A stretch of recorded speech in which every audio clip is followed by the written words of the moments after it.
haqqa tuqatih wa la tamutunna illa wa antum muslimun. Alhamdulillah, jamaah salat zuhur di Masjidul Islam kawasan Industri Kota Mindu Batam.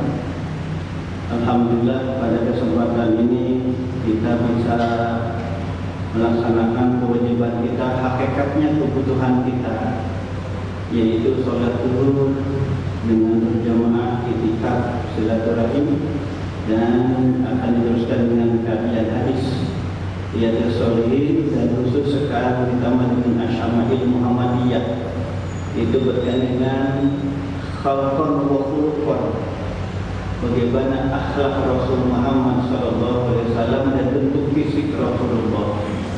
Di antara kitab hadis yang harus kita miliki, pertama adalah kitab Riyadhus Shalihin, tentu di antaranya yang karangan Imam Nawawi rahimahullah. Yang kedua kitab Asyama'il Muhammadiyah karangan Imam Abdul Muzi. Ini sebagai tanda bukti kita cinta kepada Allah, cinta kepada Rasul Muhammad SAW. Pada kesempatan ini kita akan menikmati satu hadis yang dicantumkan oleh Imam Nawawi dalam kitab Riyadhus Shalihin, hadis yang ke-1852. Ini di antara mukjizat Rasul Muhammad SAW. Yang kedua akan nikmati, itu sudah teman Bapak Ibu ya, yang kaki ini sekarang 1853. Wa anhu, dari Abu Hurairah radhiyallahu anhu, bismillahirrahmanirrahim. Qala Rasulullah, bersabda Rasul Muhammad sallallahu alaihi wasallam, Sayhan, sungai Sayhan, wa Jaihan, dan sungai Jaihan, wal Furat, dan sungai Furat, wal Nil, dan sungai Nil, kullun, semuanya itu min ahli jannah, termasuk di antara sungai-sungai di surga. Jadi ada 4 sungai yang disebutkan yang berasal dari surga. Nanti kita akan bahas permasalahan ini. Pertama adalah Sayhani, sungai Sayhan, wa Jaihani, dan sungai Jaihan. Sungai Sayhan dan sungai Jaihan itu sebagian ulama mengatakan berada di Armenia. Wal Furat, sedangkan Furat adalah sungai yang memisahkan antara Syam dan Jazirah Arab. Wan Nail, dan sungai Nil itu di Mesir. Kullu min ahli jannah, semuanya itu adalah dari sungai, dari surga. Para ulama berkata bahwa yang kita pahami dari hadis itu ya memang zahirnya, hanya zahirnya. Sebab para ulama memahami hadis ini menjadi 2 kelompok. Pertama zahirnya, memang Nabi Rasulullah bersabda seperti itu. Zahirnya seperti itu, tak usah ditakwilkan lagi, tak usah diterjemahkan lagi. Sebab Ibnu Katsir berkata, wa amma zahirani, adapun 2 sungai yang tampak itu sungai Nil itu berada di antaranya. Wa fil Bukhari unsur rumah imadatuhuma, unsur keduanya yaitu Nil dan Furat.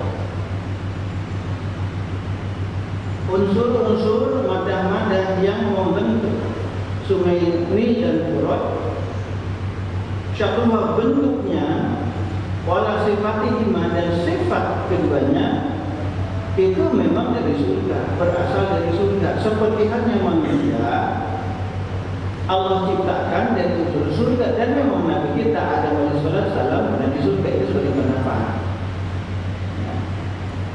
Ananya yang kedua adalah dari hadis Rasul Muhammad SAW menjelaskan tentang itu.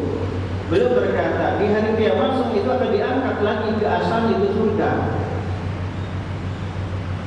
Kalau berubah berkata sebagai ulama, Syekh Salim Al-Munajjid berkata, Innal anhar hadhil mawjudah fi dunya al-an. Sungai-sungai disebutkan tadi yang 4 itu di dunia sekarang itu Nil, Furat, Sayhan, dan Jaihan. Yaumul kiamat Allah yaquduha, pada hari kiamat nanti Allah akan mengambilnya minal ardi baitul jannah, Allah akan balikan lagi ke surga. Ketika di dunia ada 4 sungai, nanti akan Allah balikan ke surga, sebab itu asalnya. Itu satu pendapat ulama yang dikatakan bahwa itu memang dasarnya dari surga, seperti halnya Hajar Aswad. Hajar Aswad itu dari surga, batu dari surga. Tapi karena tersentuh oleh orang-orang musyrik, orang zalim, maka berubah menjadi hitam, asalnya putih. Dan non-muslim sering menyerang kepada Islam bahwa tengok Islam sendiri menyembah Ka'bah, berputar-putar Ka'bah, maksudnya tawaf, menyembah batu hitam itu Hajar Aswad. Itu dalam menyerang Islam. Mereka mengetahui bahwa Ka'bah itu jadikan kiblat arah sholat, bukan menyembah Ka'bah arah sholat. Sebab karena ketika kita sholat, Ka'bah tidak kelihatan. Dengan kasih sayang Allah, maka umat Islam dijadikan satu arah sholat, itu ke arah kiblat, kecuali dalam keadaan berkendara kemana saja. Fa'ina tuwalu wujuhakum fasawwatu Allah. Kemana saja kamu berangkat pergi dengan kendaraan, di sana arah kiblat itu untuk sholat, bukan menyembah Ka'bah. Mereka salah memahami dengan saking kalapnya banyak mencari kelemahan Islam. Tak akan ada, sebab ini dari Allah Subhanahu wa Ta'ala. Ketika akan tawaf itu disunahkan, bahkan ketika agak tawaf pun gitu dianjurkan untuk mencium Hajar Aswad, apalagi ketika akan tawaf. Dan kalau nggak bisa mencium Hajar Aswad ketika akan tawaf, cukup dengan bayi itu gini Pak, kayak gitu, seperti diusap terus dicium. Bukan dicium dulu, tapi kita kan jadi bayi ini kan dilambaikan dulu seolah mengusap terus dicium. Bukan menyembah Hajar Aswad. Sampai Imam Umar bin Khattab berkata, kalaulah aku tak melihat Rasulullah gitu memuliakan menghormati Hajar Aswad itu, aku enggak akan menciumnya, enggak akan menghormati.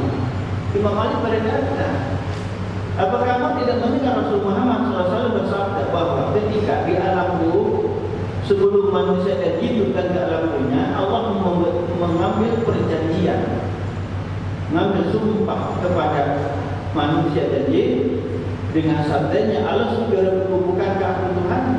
Kalau mereka berkata di alam sebab hawa nafsu memurniakan, yang merusak itu adalah hawa nafsu. Kalau bala syahidina, tentu kami menyaksikan anta rabbuna, kau ada Tuhan kami, wa nahnu ibaduka, dan kami adalah hamba-Mu. Dan persaksian itulah disimpan dalam Hajar Aswad. Itu perkataan Imam Ali, kan itu untuk menolak perkataan dari Sayyidina Umar bin Khattab. Untuk apa kamu bersekutu cuma hanya seolah batu, kan kayak gitu. Ini artinya bahwa Allah memuliakan apa saja yang Allah muliakan, baik berupa hari ataupun benda. Jadi jangan mata Allah Subhanahu wa Ta'ala, ini pendapat yang pertama, bahwa memang bentuknya, wadahnya itu sungai-sungai surga. Nanti hari kiamat diangkat ke surga. Yang kedua, pendapat yang kedua bukan seperti itu. Itu yang dimaksud di sini adalah banyak manfaat yang diterima oleh manusia yang berasal dari sungai tersebut. Itu baik untuk menghilangkan rasa haus, kan itu, untuk pertaniannya, untuk perkebunannya, untuk mandinya, untuk nyucinya. Jadi 24 sungai yang disebutkan oleh Rasulullah Muhammad SAW itu memang mempunyai manfaat yang sangat besar untuk ratusan juta manusia di muka bumi. Sehingga karena banyak manfaatnya, maka sebutlah itu dari surga. Yang kedua, yang dilintasi oleh 4 sungai itu mayoritas adalah beragama Islam, sehingga membawa keberkahan. Ini diantara pendapat para ulama, sehingga terjadi dua kubu, berarti 3 asal. Silakan berpendapat sesuai dengan koridor ilmiah, tidak boleh menyesatkan, saling mengatakan sesat bid'ah, sebab itu pendapat tidak boleh mengaku paling benar. Ini diantara mukjizat Rasul Muhammad SAW. Sebab kapal Rasulullah sampai jauh ke Turki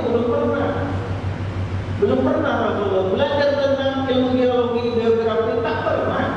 Tapi Rasul mendapatkan wahyu dari Allah Subhanahu wa Ta'ala tentang 4 sungai ini yang jauh dari tempat tinggalnya, yaitu sebagaimana Rasul Muhammad Sallallahu Alaihi Wasallam. Ini diantara mukjizat Rasul Muhammad Sallallahu Alaihi Wasallam. Karenanya sekali lagi kita jelaskan 4 sungai itu memang adatnya ada memang. Sungai Seyhan itu adalah berada di Turki. Ada mengatakan ada di tempat lain. Mudzakkar Abdul Khalid dalam Atlas An-Nabi, Atlas Hadis Nabi, Seyhan merupakan sungai besar di wilayah Syam dari Al-Musaiqah. Sungai ini mengalir dari anak bukit Anadolu di pegunungan Antetoros melewati Adana dan Koromora di tengah di timur Teluk Laut Iskandar. Ini versi begitu lama Pak, begitu lama. Intinya memang dekat daerah Turki atau dekat daerah Turki Efrat.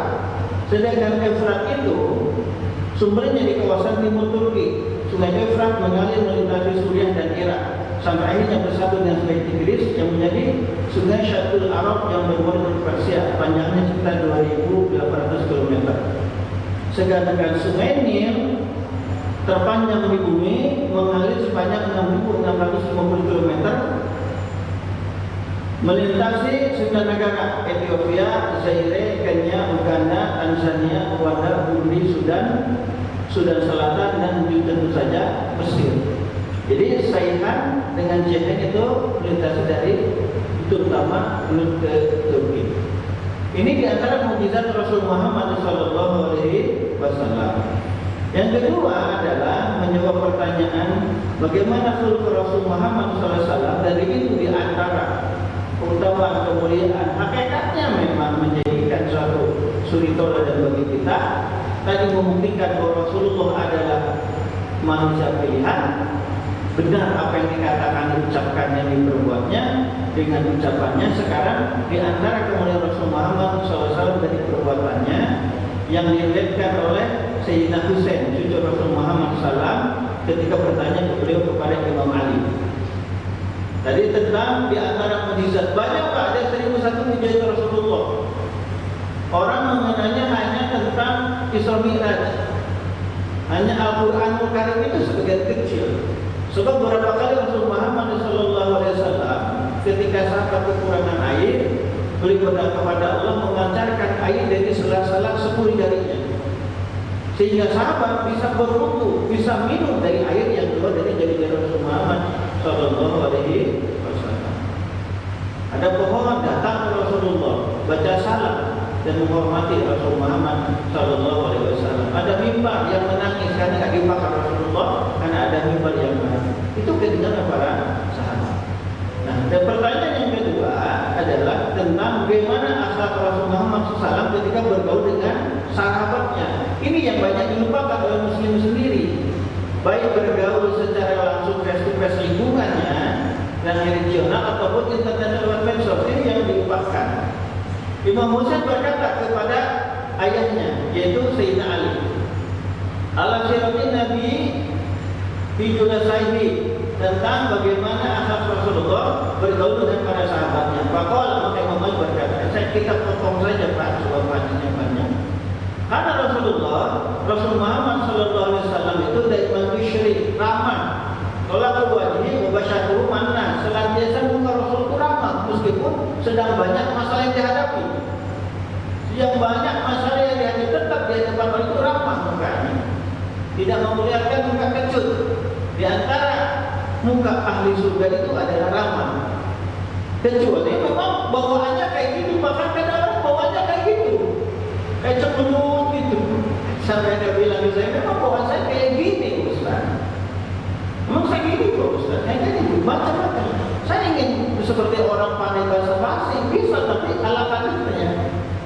Itu patut diapresiasi dan patut dimaklumi. Yang minimal tutur kata lah, ya, tutur kata, tutur sapa, meskipun tidak dikenal, ucapan assalamualaikum, jawab yang mendengar waalaikumsalam warahmatullah. Ketika ada yang bersih, ketika baca hamdalah, ingatkan sunnah baca hamdalah.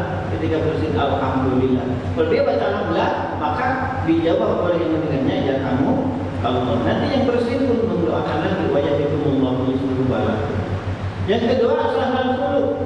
Rasul itu hidupnya sederhana, enggak menyusahkan, enggak cari susah. Sampai Rasul Muhammad SAW dikasih Subuhan hanya sop ceker, sop kaki kambing. Rasul dia mati. Tidur Rasul itu sangat sederhana. Sampai pernah tidur Rasul bolehkan disabut kurma yang dianyam itu Pak, di dalamnya itu ditutup oleh berbekas sampai Sayyidina Abu Bakar, Sayyidina Umar menangis. Sabda Rasul, kekayaan kemewahan bumi ini untuk raja-raja Isra dan Romawi, bukan untuk aku. Bukannya tidak boleh hidup berlebihan, misalkan mewah, tak begitu konsepnya. Rasul mengajarkan kita harus hidup secukupnya, sesuai dengan kemampuan kita, sesuai dengan kebutuhan kita. Orang mau beli 10 mobil, butuhnya beli 2, jangan sampai koleksi. Ada yang koleksi mobil sampai 30 mobil, koleksi motor sampai 10 motor, padahal cuma 2. Itu israf namanya. Akan itu bertanggung jawab oleh Allah. Banyak orang yang sangat membutuhkan motor, banyak membutuhkan mobil, banyak membutuhkan biaya. Jadi dan janji Rasul itu lembut peranginya. Laisa bifadil, Rasul itu tidak kasar, kan gitu. Walau ghalidul qalbi, dan tidak bengis. Ucapannya tidak kasar, hatinya pun tidak bengis, artinya tidak punya perasaan. Sebab terjadi biasanya beda pemilihan saja partai lain, beda organisasi keislaman itu lain. Apalagi sekarang kalau tentang Baklawi itu saling serang sampai ada kejadian yang mengelompok, yang mengaku membela kelompok tertentu menyerang pengajian kelompok yang tidak disenangi sesama muslim. Islam nggak mengajarkan seperti itu. Orang kafir saja kita toleransi, apalagi sesama muslim. Jadi Rasul itu tidak kasar, tidak berperilaku kasar, tidak intoleran, enggak itu. Rasul itu lembut, penuh toleransi, bersikap inklusif, tidak eksklusif. Wal-ghulid, Rasul itu tidak bengis, penuh simpati dan empati. Ini kelebihan Rasul Muhammad SAW yang harus kita ikuti. Ini ada anjuran, ajakan kita untuk membantu Palestina. Hanya mampir di WA, mampir di beranda, enggak inginkan share apalagi membantu. Ini tanda-tanda orang munafik. Sebab di antara yang mendustakan agama itu adalah wala yuhuddu ala tu'amil miskin, tidak mengajukan orang lain memberi makan kepada orang miskin. Di antara tanda-tanda orang masuk ahli neraka sakor adalah walau menurut imun miskin, kami tidak memberi makan kepada orang miskin. Itu di antara orang-orang yang tidak punya simpati, empati kepada orang lain. Pertama tadi orang munafik tidak mengajak orang lain untuk membantu orang yang miskin yang membutuhkan. Yang kedua adalah di antara penduduk neraka sakor tidak membantu orang lain minum dengan makanan meskipun mampu, sebab tidak punya simpati, empati, rasa kasih sayang kepada orang yang tidak peduli kepada orang lain. Dan harus diwaspadai Pak ya. Hal sepele inilah. Karena kata sahabat dulu zaman Rasul dosa itu dianggap besar. Sekarang dianggap cantik seperti ini. Ada kita bantuan Palestina, ada bantuan saudara kita yang sakit, hanya dibaca, jangankan bantu Indonesia pun enggak. Ini musibah. Minimal kita mengajukan orang lain memberikan bantuan, lebih jauhnya sebagai tanda beriman membantu sesuai dengan kemampuan kita. Jangan sampai ikhlas salah hati, gaji 10 juta, hasil bantuan hanya 100.000. Gaji 7 juta, ada wakaf di tempat kita hanya 200.000. Itu masalah mengartikan ikhlas. Justru sabda Rasul, rezeki itu adalah makanan yang kau konsumsi, baju yang kamu pakai, duit yang kamu sudah kokkan. Sisanya adalah akan menjadi milik ahli waris. Jadi jangan kata Allah. Selanjutnya hadis ini kita singkat saja. Wala sakhawin, Rasul itu tidak suka teriak-teriak di pasar, dan kebiasaan Arab seperti itu. Wala fahashin, dan Rasulullah Muhammad SAW itu tidak berbuat keji. Yang itu sebab mereka itu Pak, jangan kata Allah, kalau tengok muda gampang mukul, gampang nampar, gampang marahin, kan gitu. Mengapa sampai di surat Al-Ma'un? Sebab anak yatim dianiaya, dihina oleh orang kafir waktu itu, sehingga turun surat Al-Ma'un. Wala ayabin, Rasul tidak suka mencari kesalahan. Wala ayabin, dan Rasul tidak suka membuat orang malu. Nah kan gitu. Menghina, mencela orang lain. Walaupun syahid Rasul itu tidak pelit dermawan. Yadakhafaru amal yastahi Rasul, melupakan apa yang tidak disukainya. Sehingga di antara akhlak Rasulullah ketika ada sahabat berjanji dengan beliau, sahabat itu lupa akan janjinya atau enggak datang, Rasul cari alasan supaya dia memaklumi akan sahabat tersebut yang tidak memenuhi janjinya. Padahal sudah nunggu dengan janjinya sahabat beberapa hari. Dia mengatakan 2 hari. Begitu hari ketiga, kamu ke tempat lain, saudara Rasul, kemana kamu? Katanya kita janjian di atas gitu. Apa kata sahabat? Lupa ya Rasul memakluminya, tidak memarahinya. Ini di antara karakter Rasul Muhammad SAW. Yang kedua, ketika Rasul disuguhi makanan, minuman, kalau suka dikonsumsi, kalau enggak suka diam. Bahkan ketika Rasul adalah ketika makan itu bagus, memujinya, bersyukur kepada Allah, memuji kepada, berterima kasih kepada orang yang memberi makan. Walau yusu minum roji, Rasul tidak suka menjadikan yang meminta kepadanya mengharap itu putus asa. Walau yukhayyamu fihi, dan juga tidak memutuskan harapan orang. Apa saja yang diminta oleh sahabat, orang sekitar minta bantuan ke Rasulullah, Rasul pasti bantu sesuai dengan kemampuannya. Dan kalau memang Rasulullah tidak bisa bayar, mampu bayar tapi dengan mengutangkan ke orang lain, maka Rasul akan berbuat. Sebenarnya seorang tamu datang ke Rasulullah, Rasul tidak punya uang. Apa kata Rasul, datanglah ke fulan bin fulan, katakanlah Rasulullah hutang, itu Rasulullah yang akan bayarnya. Jemaah kata Allah, itulah di antara karakter Rasul Muhammad SAW. Pertama, Rasulullah itu adalah mukanya ramah.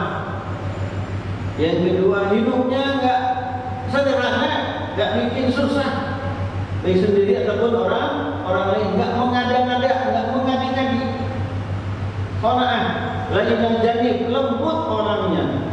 Laisa bifadhi, tidak kasar, tidak keras, kan gitu. Tidak intoleran, tidak menerima pendapat orang lain, tidak merasa dirinya hebat, walau dan juga tidak keras hati, tidak kejam.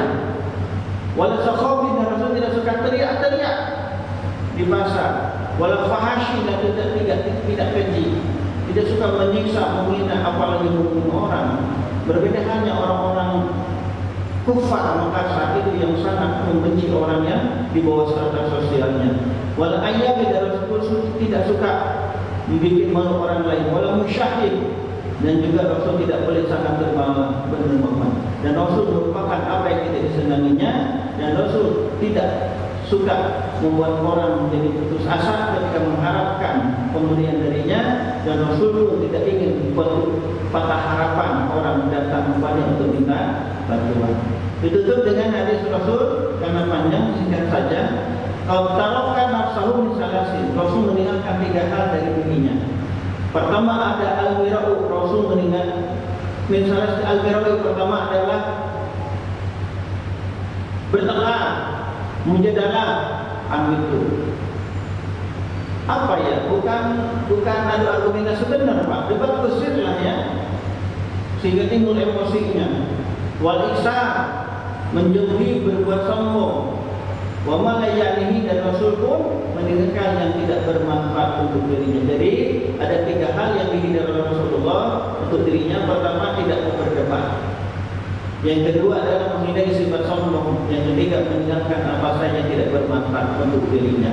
Ini di antara karakteristik Rasul Muhammad SAW yang wajib kita ikuti. Jangan mencari yang benar, seperti halnya sholat kunut subuh itu sunnah atau enggak, tarawih 20 atau 8. Kalau sudah punya dalil masing-masing silakan. Kemarin kita bahas tentang sholat tasbih kita, Imam Hanafi, Imam Syafi'i, dan juga Imam Ahmad bin Hanbal dan para sahabatnya mengatakan sholat tasbih. Tapi sebagian pendapat Imam Malik dan juga sahabatnya, para ulamanya mengatakan tidak sunnah sholat tasbih, silakan. Boleh mengamalkan apabila ada dalil yang sudah jelas, tapi tidak boleh mencela orang tidak mengamalkan, tidak sesuai dengan yang dilakukan oleh seseorang. Intinya adalah saling toleransi, saling memahami, saling menghargai. Allahumma shalli ala sayyidina Muhammad wa ala sayyidina Muhammad amin ya Allah ya rabbal alamin. Allahumma ighfir lana dzunubana wa li walidina warhamhum kama rabbayana shighara. Faqil muslimin wal muslimat wal mu'minin kama yanamal. Allahumma shfi mardana warham mardana fi hajatina wansurna min bakin fasik wa zalimin wansurna rizqan halal mubarak masyatin dzalladin wa syakatina kanta usbulham wansurna rahmana fi dhil amal malaikat muqarrabin. Rabbana atina fid dunya hasanah wa fil akhirati hasanah wa qina adzabannar. Subhanakallahumma wa bihamdika asyhadu an la ilaha illa anta astaghfiruka wa atubu ilaik. Assalamualaikum warahmatullahi wabarakatuh.